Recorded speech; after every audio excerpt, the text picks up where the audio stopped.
Hello and welcome to day 12 of Women in Antiquity. Today we're going to be trying to get a closer look at the women that are below the aristocracy and the story of ancient Rome.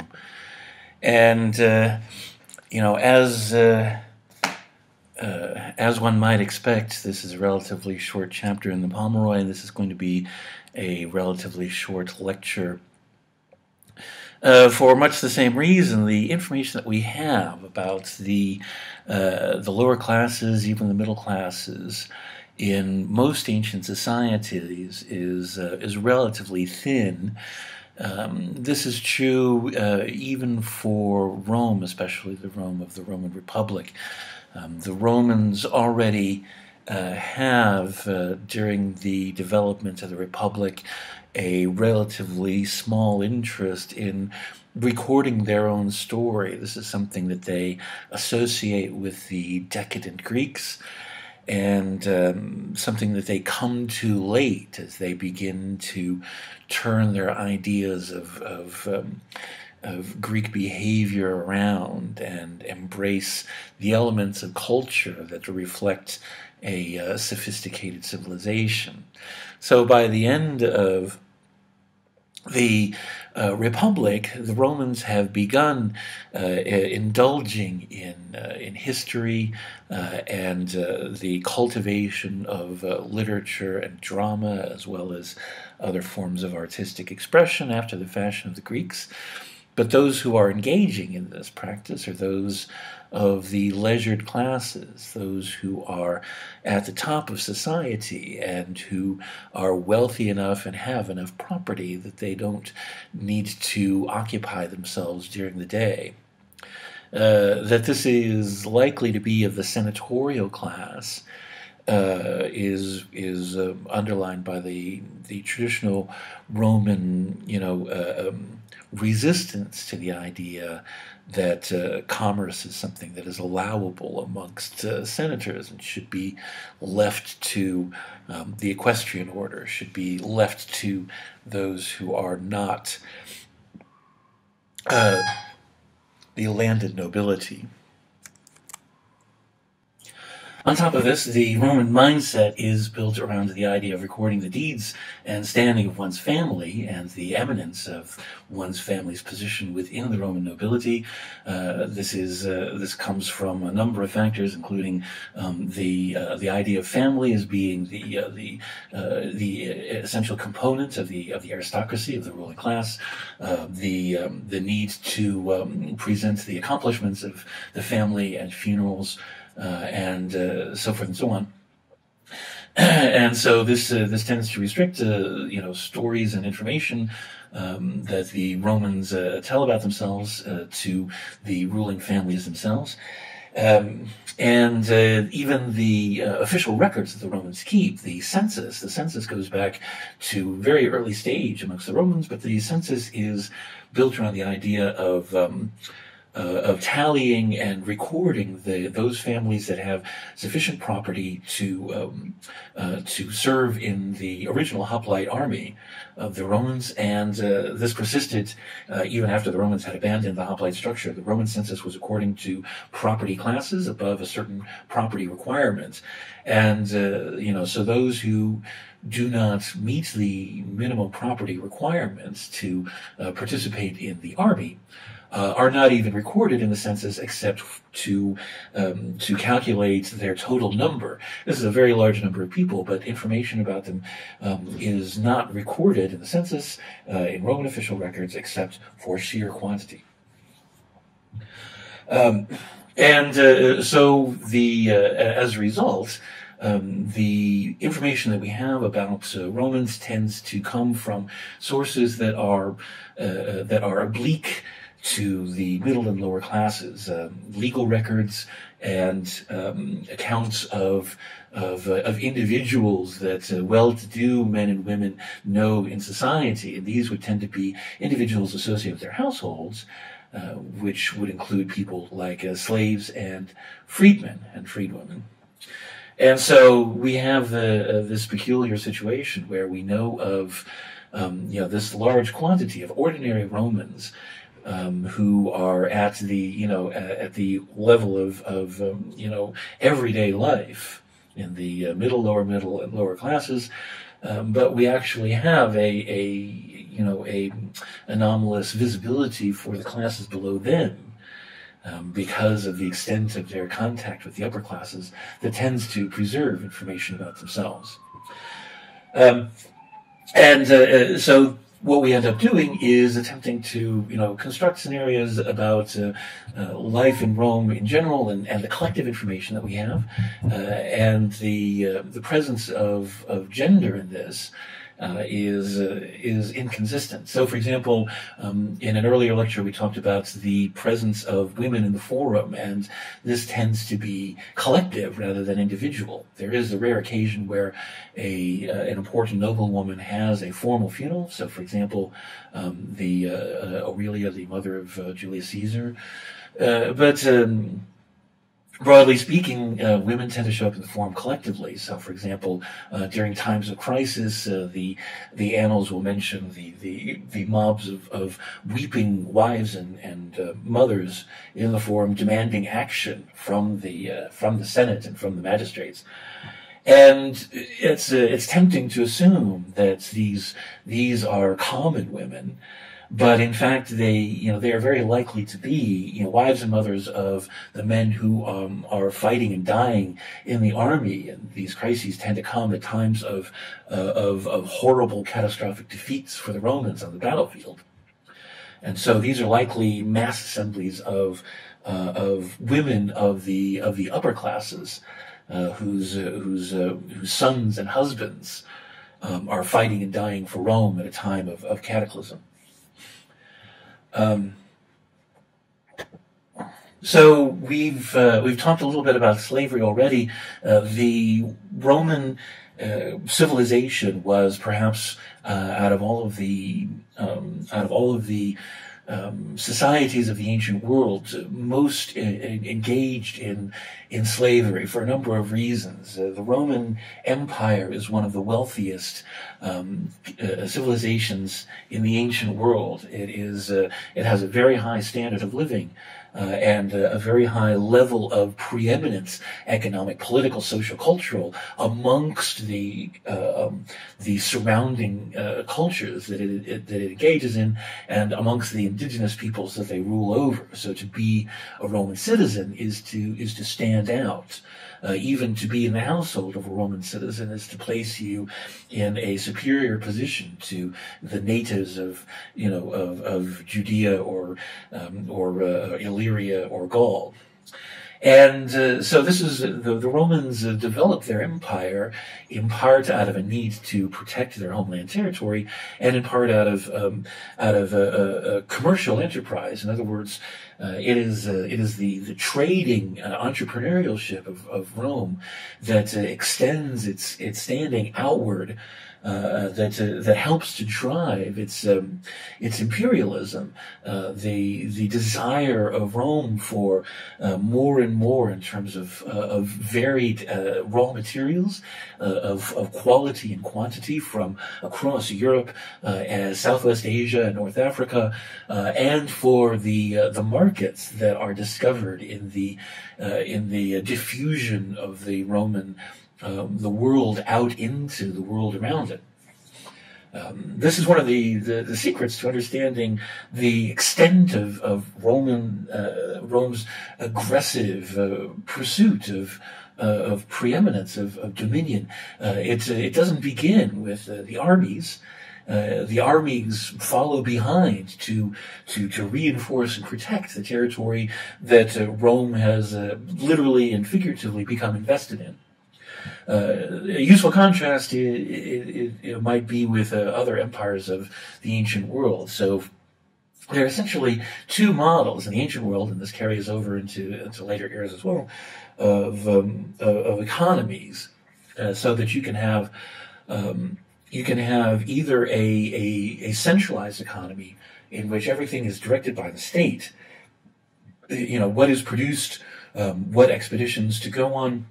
In search of in search of materials and markets, how much of each item is manufactured and how it is distributed both internally and externally. This centralized economy is controlled from the middle, from the apex, from the leadership and rulers of the society. And we see that we've had a number of examples of this. So, for example, the Minoans model their society this way, and you can attribute this as well to the Egyptians, to a certain extent the Persians. The essential characteristic of a centralized economy is that the state is looking out for the overall well-being of the Commonwealth, and is likely to engage in a relatively low-risk ventures in order to protect the community. What is being staked, what is being used as collateral is the economy itself. And so centralized economies tend to be relatively conservative, less aggressive, and less interested in territorial expansion, less interested in asserting direct control over foreign dominions, unless success is assured. So, for example, the Minoans are not a particularly imperialist society. The Egyptians confined their empire to the easily conquered Nubian lands to the south, and so on. The Mycenaeans follow the Minoan model to a certain extent, but they have a considerably superior standing in war, both in terms of war technology and training, with the result that they are able to be more forceful in their efforts to gain direct control of foreign resources. And make no mistake, this is the purpose of empire. The purpose of empire is always to gain direct control over distant resources. Because the problem of empire is that even when conquest is easy, dominion afterwards is fraught with peril. And it is simply too much effort to both accumulate the vast resources necessary to conquer and to maintain that conquest after the fact. The only thing that makes that worthwhile is the control of distant resources that are necessary for economic survival. The economy of the Bronze Age demanded greater and greater control over distant resources, larger and larger numbers of markets, so that the Mycenaeans were, to a certain extent, forced to expand beyond their comfort level. The whole Bronze Age economy expanded into a bubble that could not be supported by its manufacturing or agricultural base, and so the whole thing collapsed. But my point is, a centralized economy tends to be reserved and tends to engage in imperial aggressiveness only if the risks are small. The contrast to this is an economic structure that is entrepreneurial, where the risks are undertaken by individual groups of businessmen who engage in risky enterprises to gain access to remote regions and markets in order to reap the vast profits that might result from a successful venture of this kind. And so, in a centralized economy, the risks undertaken result in a profit that is spread thin across the entirety of society, and so the benefits are small but enduring. In entrepreneurial economy, the risks are undertaken by the few, the profit is reaped by the few, but the results of these encounters lead to rewards, both in the increase of goods in the marketplace, the taxes that result from these profits, and the generally higher standard of living that results from multiple efforts of entrepreneur after entrepreneur seeking out these encounters and attempting to benefit from the profits that result. And the downside in terms of society is simply that if the entrepreneur fails, the entrepreneur fails. the risks and penalties and the danger of bankruptcy and loss are entirely in the hands of those few that took the risk. And so, entrepreneurial ventures that failed do not impact largely on society as a whole.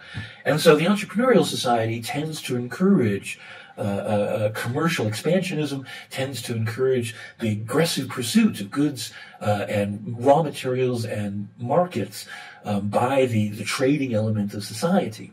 And it tends to be controlled by a class one step down from the landed aristocracy at the top of society. I've already mentioned, in the case of the Romans, the people at the very top of society, the senatorial families, tend to look on commerce with disdain.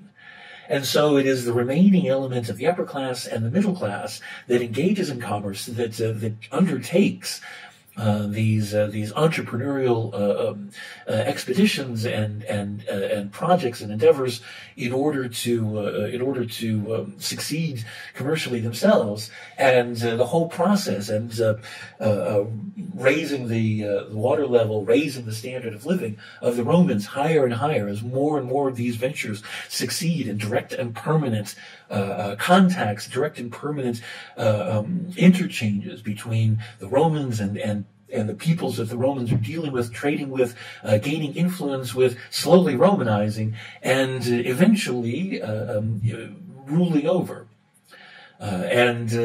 Oftentimes the Roman military only shows up after the fact to keep the peace and to put down rebellions amongst peoples that have already been drawn into the Roman fold. For the barbarian and fringe cultures on the fringe of the Roman world, there's great benefit in trading with the Romans. The Roman standard of living, the Roman economy is so high and so successful that, if you're living in a region of Gaul that has not been Romanized, it's in your best interest to make contact with the Romans, to deal in Roman goods, to provide to the Romans. You end up, becoming, your family, becomes better off. Your standing within the community rises as a part of it. If you're a successful trader with the Romans, you might even be granted the gift of Roman citizenship. And so, Roman society expands because the Roman economy rapidly expands. And in order to support this exponentially increasing economic success, the Romans make great use of slaves and freed slaves, both. In addition, the Romans end up, pursuing the expansion of their dominion, the reinforcement of their presence, with their military. The military ends up not just putting down rebellion, but protecting their frontiers, from peoples that are hostile to the Romans, that are hostile to the peoples that the Romans have come to rule over. Most of Roman military engagement is not over people that they desire to conquer, so much as against people that want to wrest the lands that they rule over from the Romans, either discontented populations within or hostile peoples from beyond the frontier. The Roman military is actively engaged, throughout Roman history all the time. The story of the Roman Republic involves military activity practically every year. And by the time we get to the period of Roman imperial rule, the Roman military is regularly engaged against hostile forces on the Rhine, against the Germans beyond the Roman frontier, against the Parthians who seek to stave off the Roman presence in Southwest Asia, and so forth and so on. And so all of this regular military activity, which is largely successful on the Roman part, generates large numbers of prisoners of war who enter into the slave system. And so, interestingly enough, some of these are captured soldiers that are on the battlefront, but there are also large quantities of slaves that from when Romans conquer a territory that resisted them, there is often a penalty involved in selling some of the peoples that live there into slavery. And so that means that there are, women and children, as well as civilians who end up in the slave system itself. By this means, especially when the Romans send their armies into the Hellenistic East, the Romans end up with a large number of skilled laborers. Many of these are men who are teachers and doctors and lawyers in the Greek East, who end up taking jobs that as slaves, performing functions as slaves that are skilled laborers within the households of important Romans, as pedagogues for their children, especially as sort of paralegals and so forth and so on. And these are slaves that are very likely to be freed and to be able to sort of practice a trade as ex-slaves, even though they don't have citizenship within society. The Romans are able to recognize the value of skilled labor from the places that they have conquered. This will include, women as well. But in terms of the skills that are required of women, most of them are already practiced by Roman aristocratic women as well. As in the East, a Roman aristocratic woman and certainly Roman women of the lower classes were expected to not only keep their household, but to keep themselves engaged in the making of woolen cloth during the day, and other aspects of actively working a household.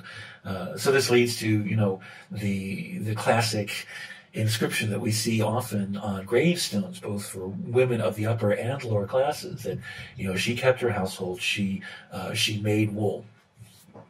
This is the essential paragon of the Roman woman, aristocratic or not. And so there are fewer situations where skilled female labor from the East or other places that the Romans have conquered ends up being of the same kind of standing as as medical men or teachers or lawyers, or whatever. And so we see them less as individuals when stories are told, even about slaves and freedmen. But nonetheless, so there's a considerable population of women in Roman aristocratic households who are either slaves or ex-slaves. And the flip side of the story of so we see the presence of men as slaves or freedmen. Women are more likely to end up as slaves in the households as domestic labor. Men might end up at any of the places where slaves are used in the household, in the fields, in the mines, as rowers on ships or whatever. But so a lot of women in the slave system, there are relatively fewer of them from what we can tell, and on the whole, the life of a domestic is going to be better than the life of a harvester or a miner or a rower. Roman slaves in the household were used as indicators of status and of the family, and of this particular branch of the family, and so they would be well kept. They would the owners would want them to look healthy and elegant, well dressed, as part of the visibility of their wealth and prosperity. The more numerous, the better.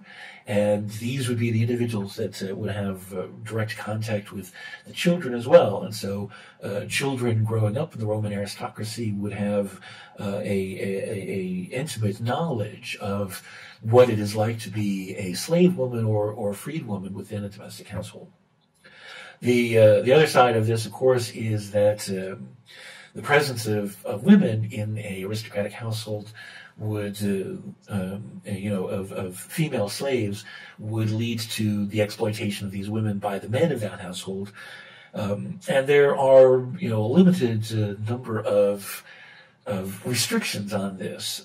Roman men are expected to enjoy themselves beyond the company of their wives, because aristocratic men end up marrying in arranged marriages in order to make connections between Roman aristocratic families. And so as a result, it is expected that Roman men are more likely than not to have mistresses amongst the unmarried women of the aristocracy, it's certainly not surprising to hear of intimate encounters with slaves as well.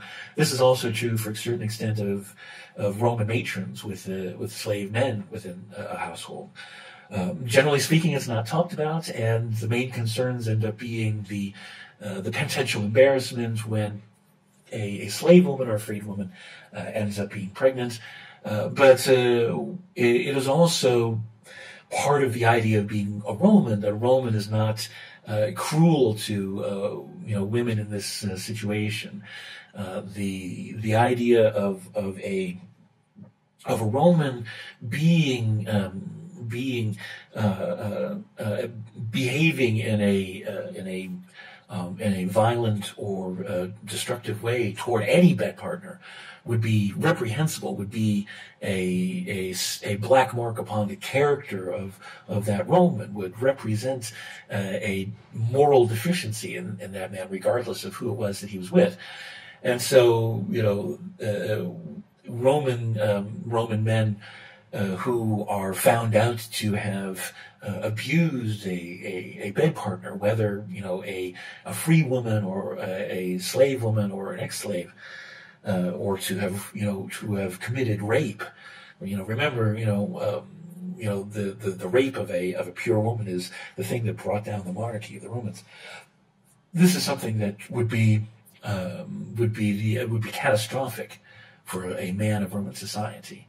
And so, anything like this, a Roman man would attempt to avoid in order to preserve his reputation. Does this mean that the women that a Roman aristocratic man sleeps with were uniformly well treated? Not necessarily. It just means that there is a standard for Roman men that everyone was aware of and that had real consequences in society that precluded cruelty against women, especially in intimate situations. So there's a large quantity of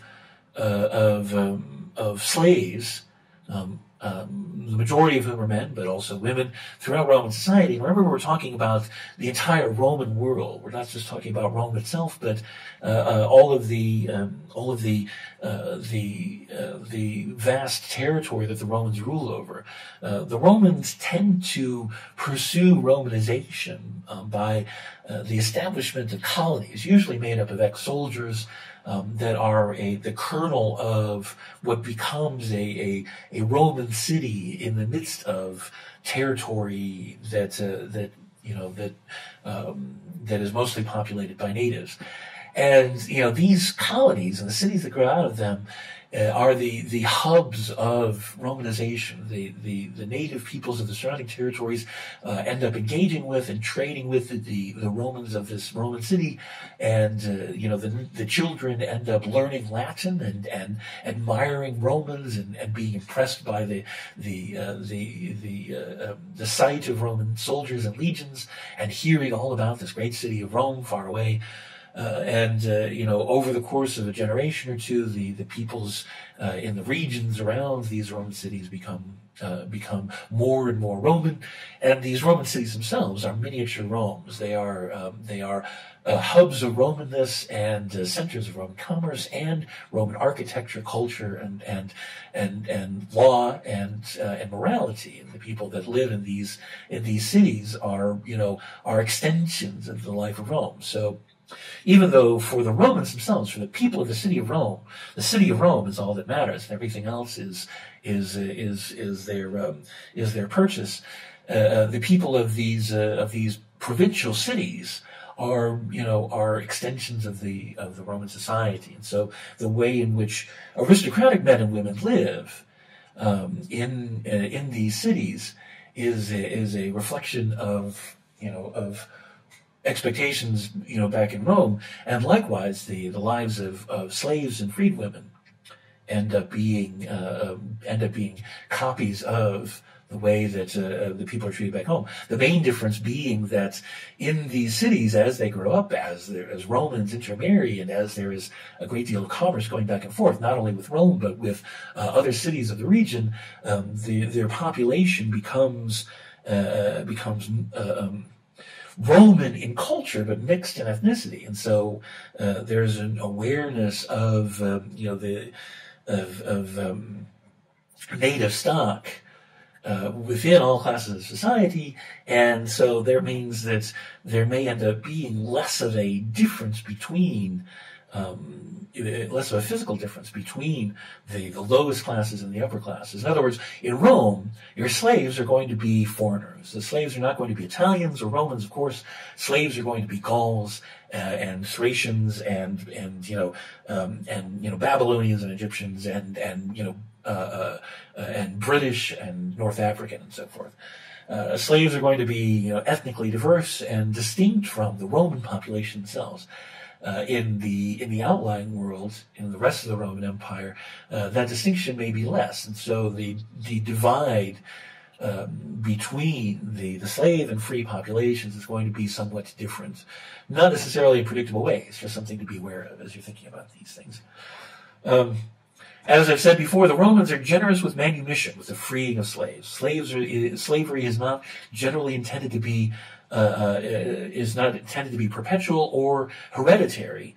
Slavery is generally understood to be a temporary condition born out of the general idea of prisoners of war.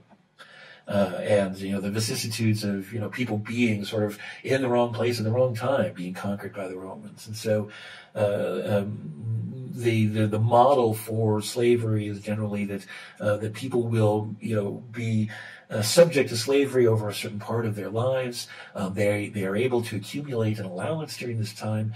In most cases, depending on the kind of slave that you are, depending on whether you're domestic, you're most likely to be able to accumulate an allowance compared to being a minor who would have a short life expectancy in any event. So the freeing of slaves, either being able to purchase your own freedom or being able to gain freedom on after many years of service, or when your master retires or something like this, is extremely common. And so we end up with this large population of ex-slaves, both male and female, who are a crucial part of the Roman economy, who end up in a sort of a low-level managerial position, overseeing household domestics, overseeing the management of factories, especially those that are at a great distance from Rome, performing clerical work, assisting in in trade expeditions and so forth and so on. The household staff of an important Roman aristocrat, especially during the late Republic and the imperial period, is likely to consist of a quantity of freedmen and women who oversee the activities of a group of slaves and other employees. So, and the best known example of this, of course, is when the Julio-Claudians begin to rule over Rome as the first emperors, Augustus, Tiberius, Caligula, Claudius, and Nero, the Romans have no civil service. The elected magistrates under the Roman Republic took care of everything, and so 2 consuls, 6 praetors, 12 aediles and 20 quaestors took care of everything that needed to be accomplished in terms of the government of Rome. When Romans sent out governors to their provinces, they sent out the governor, and there might be a legion standing there might not, but neither Rome nor its provinces had civil service of any kind, and so provincial governors ended up accomplishing what they needed to with their own household staff, their own freedmen.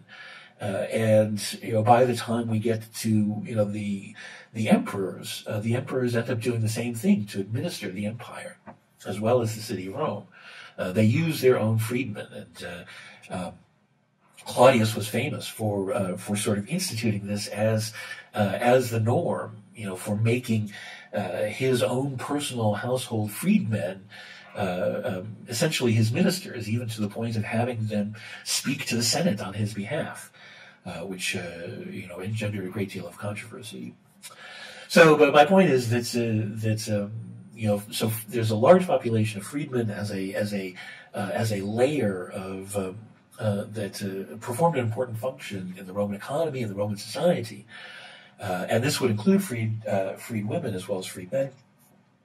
Their ability to interact with each other, their ability to marry each other, is reinforced by the idea that it was quite possible for freedmen and freedwomen to get married, and if they did so within the precincts of Rome and under certain conditions, their child could be a Roman citizen. Part of the reason for this is that a slave is property of a Roman citizen. But a freedman, is a member of the household, is sort of an adopted non-citizen. The indicator of this is when a slave becomes a freedman, when he gains his freedom, he takes the name of the family that frees him, with his old name may be added on as a cognomen. And this is very similar to the process of adoption of an heir from one Roman family to another. So, the freedman becomes a sort of official component of Roman society, even though he or she is not an actual citizen. And their children can very well end up being Roman citizens, as being the next step in the progress up from slave to freedman to citizen. All of this depends on the benevolence of the family to which the freedman is attached, and so you don't see this happening with slaves or freedmen that are sort of out loose in society, that haven't gained the patronage of a family. In other words, this is likely to happen most of all with domestic slaves and with slaves that are part of the management of a small estate of a very ordinary member of the upper class. It's much less likely to happen with, gangs of slaves that are, harvesting, large estates and whose lives essentially remain the same. It's less likely to occur in any situation where the slaves are seen as a group rather than as individual servants of a family. And so we see, here's an example of a funeral monument for a freedwoman who this was found far to the fringes of the Roman world near Hadrian's Wall in the north of England, the greatest extent of the Roman Empire in Britain. And so this is a memorial to a particular woman who took the name of Regina, who we see marked as having been freed, liberta, and who is being remembered by her husband of 30 years, and we can see that even a freed woman can be remembered not merely by her husband, but to have a monument like this, she had a certain standing within her community, and can be an active participant in society and culture, even without full citizenship. So the Pomeroy for today, as I said, is relatively brief because there's a limited amount of information, limited kinds of information, as she says at the end of the chapter. In the absence of data, you are free to imagine the life of a slave woman or a freed woman in Roman society. The main thing to say about this is that it is quite varied. In terms of where someone might come from, what kind of situation they might end up in, and what the ultimate disposition of their life is, whether they're able to end up getting married to someone of their own class and become free, maybe father and mother children that will someday be full Romans.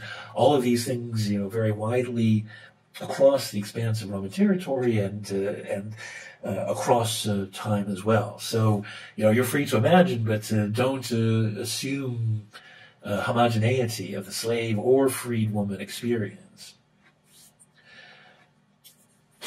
The 12 Tables. The 12 Tables is one of the key transition points, one of the key milestones of the early Republic. So the Romans cast out their kings in 509 BCE, and over the next couple of centuries, we have a situation known as the struggle of the orders, in which the patricians, the families that control the priesthoods, attempt to control the political structure as well. And there is a great deal of efforts and recrimination and outright conflict with the non-patrician families, the plebeians, over simply having a voice in their own society. The plebeians vastly outnumber the patricians, but the only thing that they have in common is that they are not patrician. In other words, the plebeians range from very rich families that happen not to be one of the priestly families, all the way down to the ordinary peasant freeholder.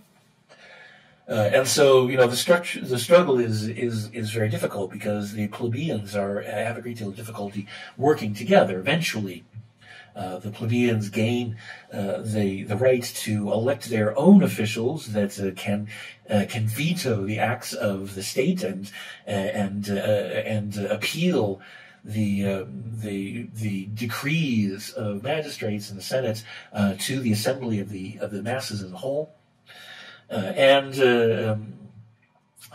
Eventually they gain the right to the assembly of the plebeians being able to pass laws that are binding on all Romans, even patricians. But in the meantime, the struggle is ongoing, and one of the earliest phases of this involves increasing rancor between the classes.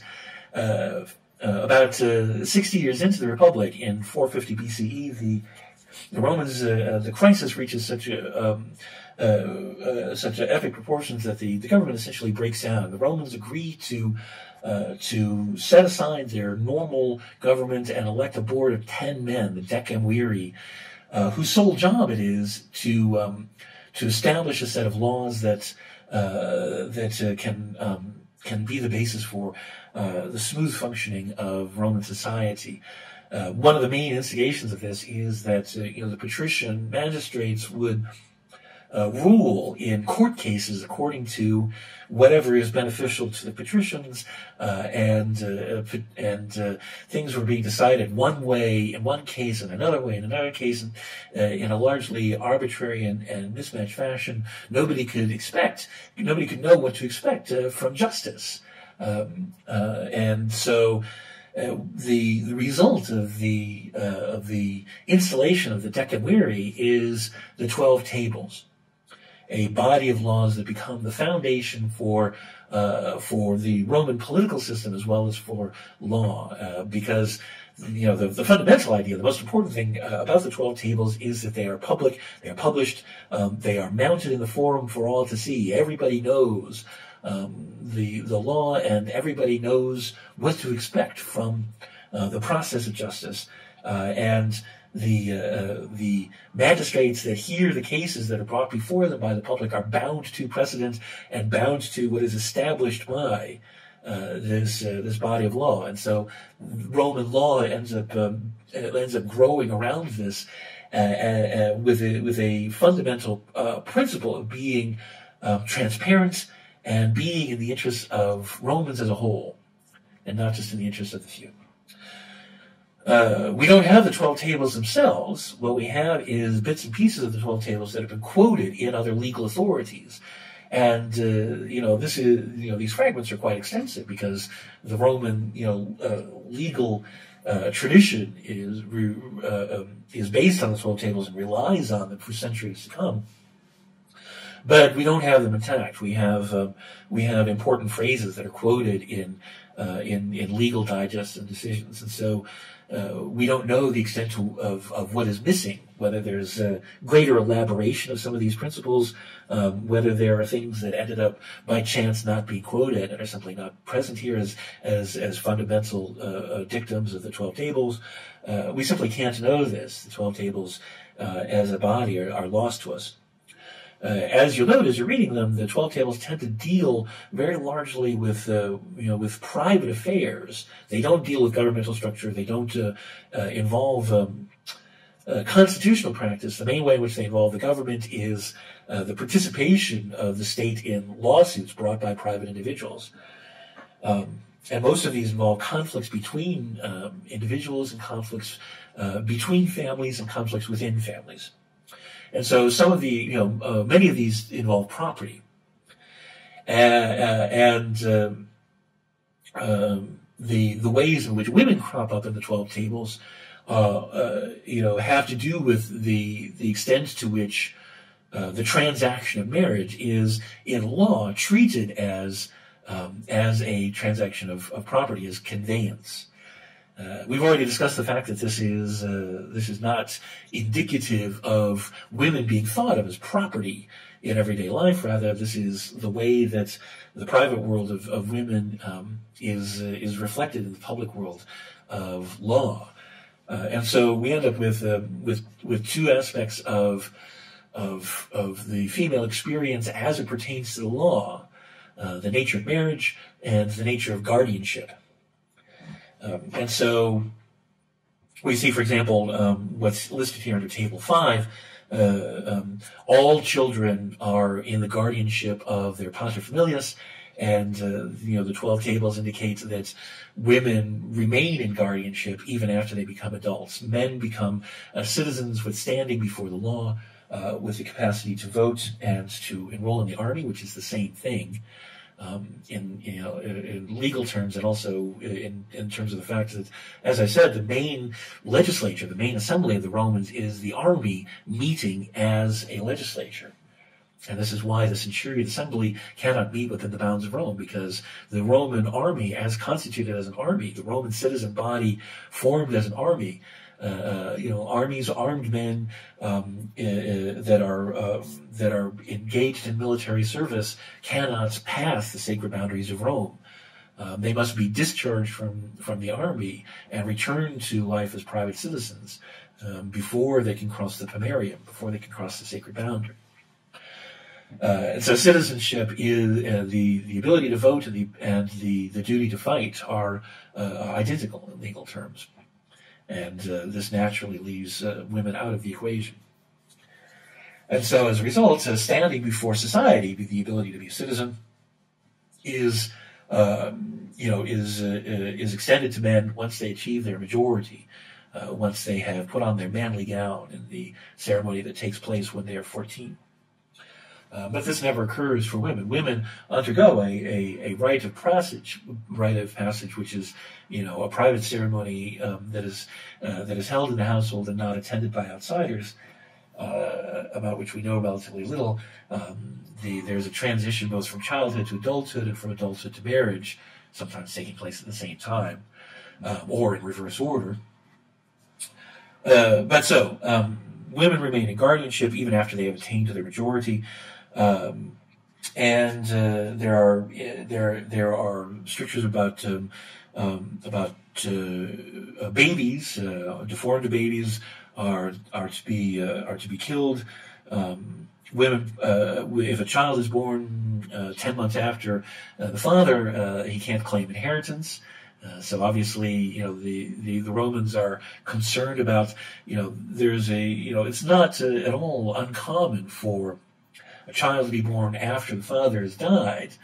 The procreation tends to take place when a man is at home, during the winter months, and when a man goes out to serve his military service, this takes place during the campaign season, between the harvests, and so it's quite possible for a child to be born during this period after a father has died in battle.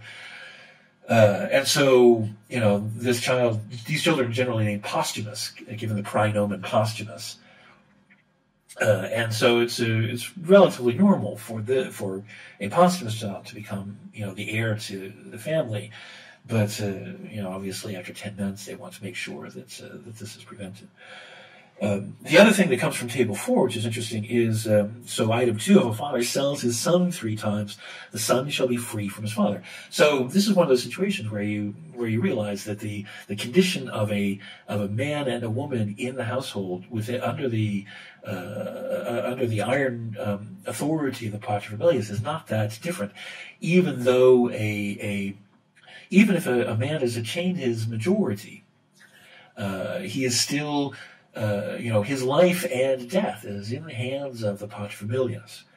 And so the Romans have a long tradition of if a poor middle class, lower class family falls into great debt and has no way of satisfying it, they can temporarily sell a son into slavery. Or normally this is across the Tiber, so that the slavery is served not amongst Latins but amongst Etruscans. And so, this is usually, this is occasionally referred to metaphorically as being, sold across the river. And so this allows for the acquisition of funds to pay off debts, and the son comes back in a few years and life resumes as normal. But, if a father keeps doing this, what this law is saying is that he essentially loses the right to be a father. And so, the situation in terms of quote-unquote freedom for men and women within society is not necessarily as different as, the requirement of guardianship might lead you to believe. The important figure in every family is the paterfamilias. And, everything within that family is subject to his will. The bit in Table 6 is also interesting. So this is the legal aspect of this difference between marriage by manus, which is which corresponds to a transfer of property, and common law marriage, which before the law is essentially the same as usufruct, which is to say, in common law, if you end up, using something that belongs to somebody else, and that's allowed to happen for, a certain period of time, then, you gain the right to continue to use that property, even though it's not your property. So normally the usufruct pertains to land. Land belongs to somebody else, but you've been farming it for years and years and years. You acquire, according to common law, usufruct, a right to continue farming it, continue using it, even though you don't own it. You don't acquire ownership. You acquire usus. You acquire the right to use that property. And so common law marriage is essentially the same idea applied to marriage. That is to say, if you're living together and keep living together, even though the guardianship of the woman belongs to that person, that woman's paterfamilias, her father or eldest brother, whatever. By living with that woman, for whatever period of time, you gain the right to continue living with her. The father can't just snatch her back. You have a right to marriage, or to the conditions of marriage with her. And the way to prevent that, the woman has the option to prevent common law marriage, to prevent usufruct from accruing by staying outside of the household for 3 consecutive days per year. And that essentially blocks the marriage taking place in a common law fashion.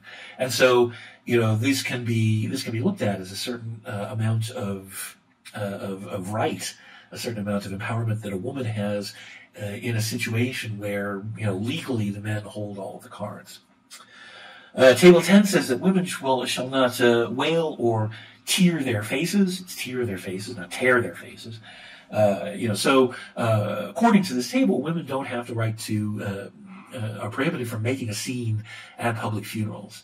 And essentially what this corresponds to is what we were reading about in terms of Greek funerals in Athens, which is to say that the funeral is a public event, and so it takes place in sort of the public sphere, and is the public funeral is about reinforcing the standing of the family through the preeminence of its male members, and who have achieved great things on behalf of their family and on behalf of Rome. Women are expected not to intrude upon this, but rather to hold their own private ceremonies, much as we heard described amongst the Athenian women.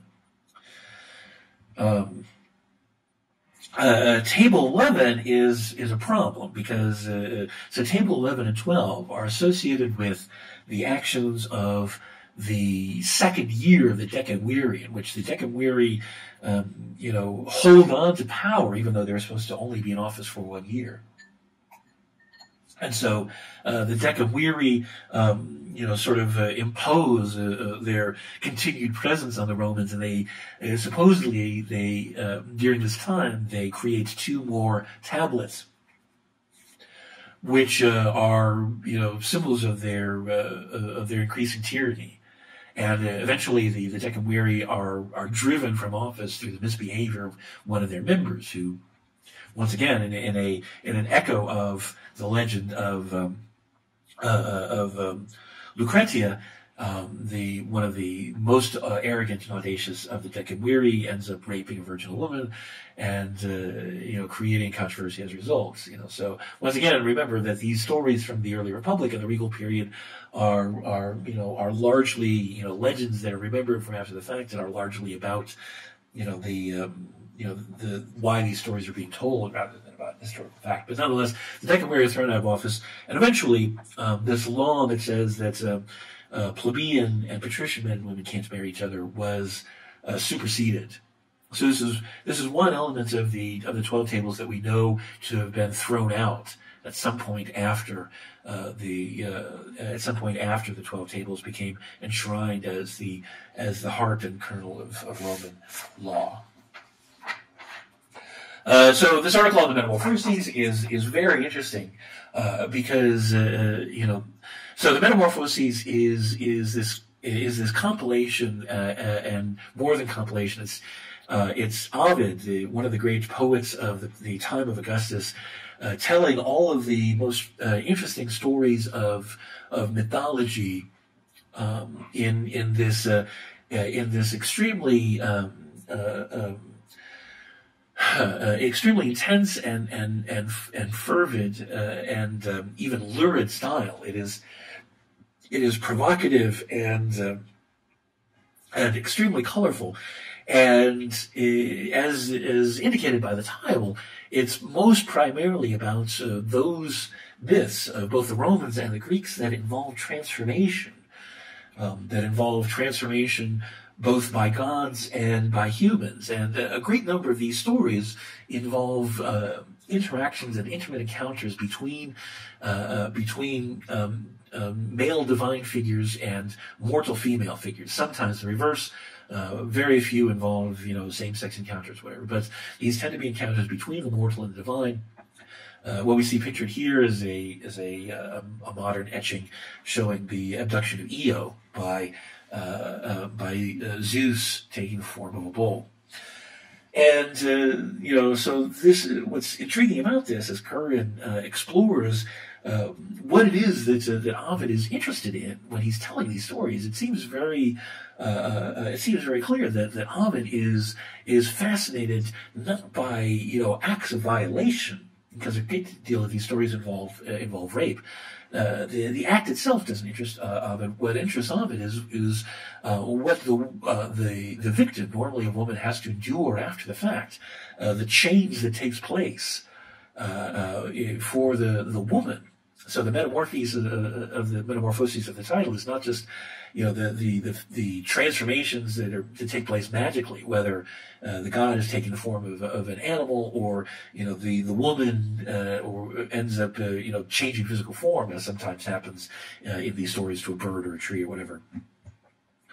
But also the transformation of identity that takes place in a rape victim. And the way in which Ovid tells these stories and Curran's analysis of it is very fascinating. I recommend looking at this article if you're at all interested in literary depictions of of intimate encounters and rapes, especially in ancient mythology. Because, for that matter, I highly recommend reading Ovid's Metamorphoses itself. It's lyrically written and is still, very readable and resonant. It's very down to earth in the foundations of its storytelling. As compared with, for example, Virgil's the Aeneid, which tells the story of the in sort of epic poetry like Homer of Virgil's destiny leading him to the founding of Rome. That's very much after the fashion of the high poetry of Homer and the grand and epic scale.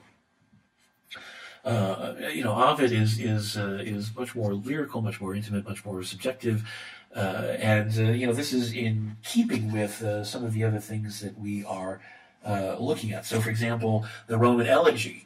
Once again, we're seeing a subjective accounts.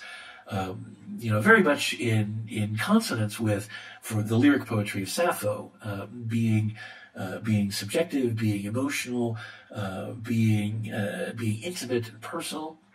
And in fact, some of the elegies that we're talking about are those of the Roman natal poet Catullus, who modeled himself after Sappho, and who took many of Sappho's poems and themes and adapted them into Latin and into his own poetry. And so, Hal, this article is a very interesting discussion of the kind of woman that's presented in these love elegies that tend to be not only exalted and praised, but tend to involve very interesting kinds of role reversal, where the male is taking on, what we would normally take to be the female role, in exhibiting, loyalty, trustworthiness, and even, as she says, coming to terms with their mistress's real and potential flaws and infidelities. The ideal woman in these elegies is somewhat different from the overall concept of the ideal woman in Roman society, but still is recognizable. The ideal woman in Roman society is not one of submission, necessarily, but one of taking on responsibility for the household, for the family, for the standing of the family in the private world, and so forth and so on. And so love elegies expecting the woman to be forthright and to have a certain kind of self-sufficiency, and to share the unmaterialism of the Roman male is something recognizable. The convenium this is also an interesting story. So the general idea is that in depictions, so the Romans, like the Greeks, recline to eat, and so we can see a depiction of this here. And the essential idea, as it's come down to us, is that at least on formal occasions, women do not recline with the men. Normally, the idea would be that the woman would sit in a chair on the other side of the table, and so the male would recline. So you would normally recline on your left arm and eat with your right. The woman would sit opposite, and so forth. And so this is the traditional picture, but as we know, the drawing that we're looking at is modern, but it's a depiction of an account of a Roman feast in which the women are reclining with the men. And what we find is that there isn't so much a rule that women can't recline with the men, so much as that if a woman reclines with a man at dinner, then it is indicative of a sexual relationship. And so a woman who is seated in a chair opposite the men at a Roman dinner, either regular dinner or dinner party or whatever, is attempting to avoid any indication of sexuality and by extension promiscuity whatsoever. This is, so if you want to present yourself as the most upright and ideal of Roman women, either as a maiden or as a matron, then you sit at dinner. If you recline at dinner, then you are allowing yourself to be associated with an idea of some kind of intimate relationship, and the possibility of a certain sense of sexual freedom. Of course, the flip side of this is that men always recline, which means that men always have sexual freedom. And the Roller article is very interesting because it explores all the different manifestations of this and the ways in which a reclining woman can be understood in different contexts, different kinds of depictions, literary, artistic, and otherwise, and general sense of the multifaceted, the multi-layered way in which we can understand Roman dining habits in the private arena. The Pompeii article is really important because this is one of the few cases in which we have an opportunity to directly discuss female participation in the political system. And so obviously, so women in the ancient world, in Rome, right, well, anywhere else, women are not citizens, they cannot run for office. But we see in Pompeii, which, as you know, is preserved by the eruption of Vesuvius and the falling of the dust and ash that encased Pompeii and Herculaneum at the foot of Vesuvius in 79 CE. We see the presentation of electoral posters, graffiti on the walls of Pompeii that are from male and female citizens on behalf of various candidates. And so this particular article shows that there isn't a female way of doing these posters. The women do these endorsements in the same way as men, and that the endorsement of prominent women in society is valuable on behalf of candidates, and that essentially this is showing women participating in the political process, and in a tangible way. The intangible ways that we can't get at can be assumed in, the women being involved in vote getting and in corralling the opinions of their families on behalf of important individuals, people that they are connected with, or family members or whatever. But here we have, actual physical evidence of direct female participation in the electoral process. The Roman attitude toward the public participation of women has a lot to do with Rome's origin story. In other words, when the Latins, including the Romans, settled in Latium, they do so amidst cultures that are older and more prosperous than themselves. The Etruscans to the north, and the Greeks in the colonies of Magna Graecia to the south, and so the Romans, as I mentioned, during their formative years, both absorb ideas and practices from the Etruscans and the Greeks, and yet seek to develop their own identity, seek to overcome the sort of inferiority complex that they have, being the children compared to these rich and ancient nations. And so, a good deal of the Roman formative period and the creation of their own identity is surpassing and rejecting those elements of Etruscan and Greek influence that they can safely do away with.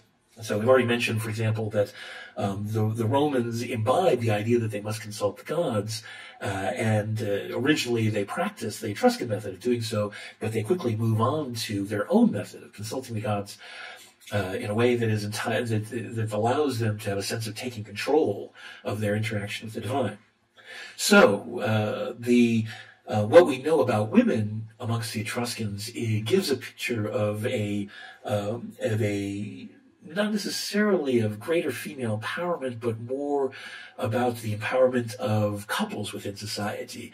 A great deal of the depiction that we have of Etruscans in their tomb paintings and their sarcophagi, and the limited number of stories that are told about them, is that men and women, husband and wife, tend to stand by side before society, and sort of take on a joint responsibility to the community, as well as to their private responsibilities within the family.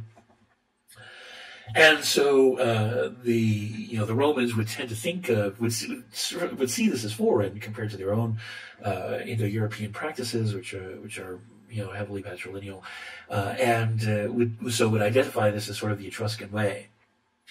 And so this is one of the things: is as the Romans encounter the Etruscans, they are fascinated by the Etruscans, and at first they emulate them. But as the Romans coalesce their own identity and seek to assert it upon themselves, as well as on the territories that they gain dominion over, they more and more set aside Etruscan ways.